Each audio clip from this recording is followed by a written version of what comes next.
Над 500 матуранти од јуни ќе полагаат матура во просториите на Универзитетот Гоце Делчев во Штип. Најголем дел од нив, односно 372, се пријавиле за полагање државна матура. Државна стручна матура избрале 15 ученици. Уметничка матура ќе полагаат 33, додека за училишна матура се пријавени 38 ученика, а завршен испит ќе полагаат 45. На 6 јуни матурантите ќе полагаат задолжителен предмет математика или странски јазик, а на 11 јуни ќе полагаат македонски јазик и литература со почеток од 9 часот. Да кажеме дека на ниво на општина вкупно имаме 503 ученици кои ќе полагаат државна матура или некаков вид матура или завршен испит. Вкупниот број на ученици кои што се и најмногу заинтересирани да ја полагаат државната матура се 372 ученици. Потоа тука се учениците кои ќе полагаат државна стручна матура, вкупно се 15.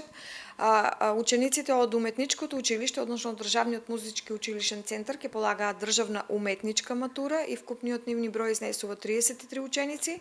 Потоа тука имаме ученици кои ќе полагаат училишна матура.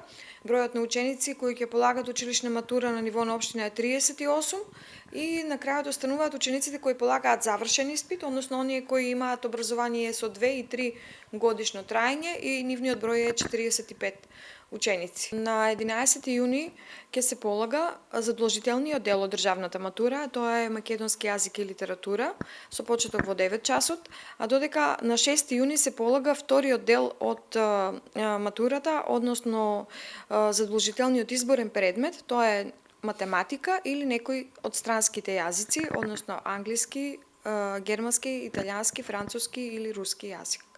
Државната матура овозможува проодност на повеќе факултети во државата и затоа за неа има најголем интерес.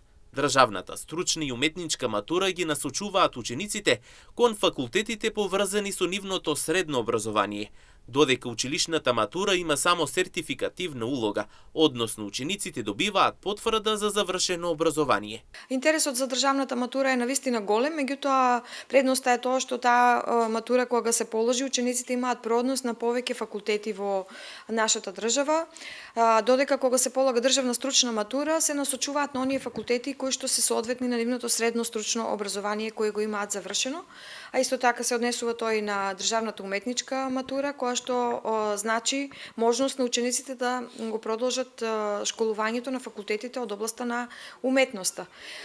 Додека училишната матура има само сертификативна улога, тоа значи дека учениците добиваат сертификати, односно потврда дека со завршувањето на средното образование се стекнале со одредени вештини и дека тие вештини ќе може да ги понудат на пазарот на трудот.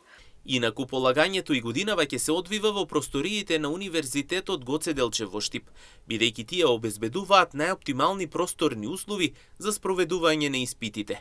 Со тоа се заокружуваат подготовките за матурантите кои во наредниот месец ги очекува завршниот испит на средното образование.